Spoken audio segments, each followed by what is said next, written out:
Sur les 340 000 conducteurs routiers que compte la France, quelques centaines sont à leur compte. On les appelle artisans routiers. Serge Wagner fait partie de ces professionnels de la route pas comme les autres. Il est son propre patron et conduit lui-même l'un de ses 2 camions. Lorsqu'il ne roule pas, le véhicule est en chargement. D'être son propre patron, c'est les avantages et les inconvénients. L'avantage d'être, je dirais, entre guillemets, un peu plus libre, dans le sens qu'on fait presque ce que l'on veut. Mais par rapport aux clients, on est toujours dépendant. On a toujours des comptes en quelque sorte à rendre à quelqu'un. Et puis on a les inconvénients, aussi on a toutes les papiers, toutes les relations qu'un patron doit avoir, tout l'administratif qu'un patron doit avoir. Donc faut vraiment aimer pour faire ça, quoi. Faut avoir le virus.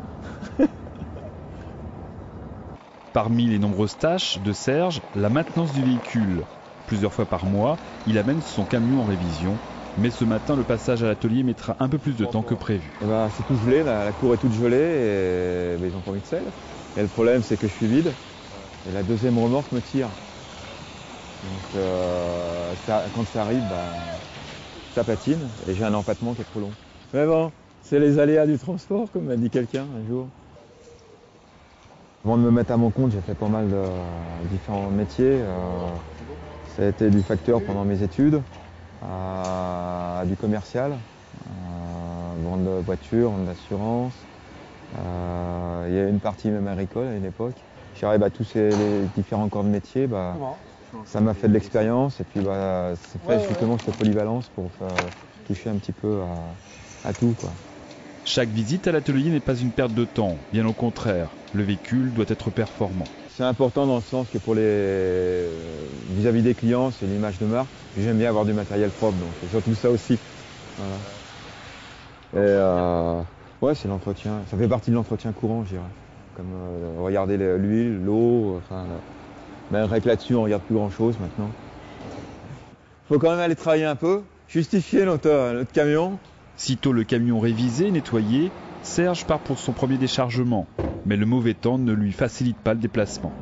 Le gros transporteur, ce que je fais, moi, je dirais, en petite unité, lui, il va le faire en gros. Les gros transporteurs, dans le style de porte-conteneurs comme ça, ils vont avoir un camion qui fait ça, et puis 50 camions qui vont faire autre chose. Moi, je tourne avec 2 camions, les 2 camions font le même. C'est en modèle réduit, quoi. C'est la même chose, mais en réduit, quoi. S'il y a un décalage d'une heure ou de 2 heures sur une matinée, là c'était au garage ce matin, mais ça aurait pu être autre chose. Ça aurait pu être pour la prise des conteneurs. Des fois on attend 1h30, 2 heures pour prendre un conteneur. Si ça se décale sur toute la journée, c'est fichu, quoi. Je déverrouille tous les conteneurs pour qu'ils puissent les prendre. Je dirais que le conteneur, c'est une mise à disposition de caisse. On doit arriver, théoriquement, à une heure donnée. On le met à disposition la caisse. C'est à eux après de la charger, de caler la marchandise. On n'est pas responsable, contrairement aux autres transports, de la marchandise, quoi. C'est dangereux parce que là, il doit faire -3, -4, quelque chose comme ça, et le dessus des conteneurs est gelé. Donc ça serait bien qu'il glisse pas, quoi. Serge chargera et déchargera au total 5 containers entre les entrepôts et le port de Lyon. Grâce à son expérience, Serge va finalement rattraper son retard. Il sous-traitera l'un de ses chargements à un collègue, échange de bons procédés. Voilà, on va sortir du brouillard. Serge ne perd jamais une seconde. Très souvent, son camion se transforme en véritable bureau à tout faire. Le téléphone, c'est important dans le sens que c'est le moyen de communication avec les clients. Quand il y a des soucis, parce qu'il y en a assez souvent, des soucis de douane, des problèmes de papier. Et c'est le moyen de communication qu'on a. Et puis, c'est un petit peu avoir son bureau dans le... Ouais, c'est avoir son bureau dans le camion.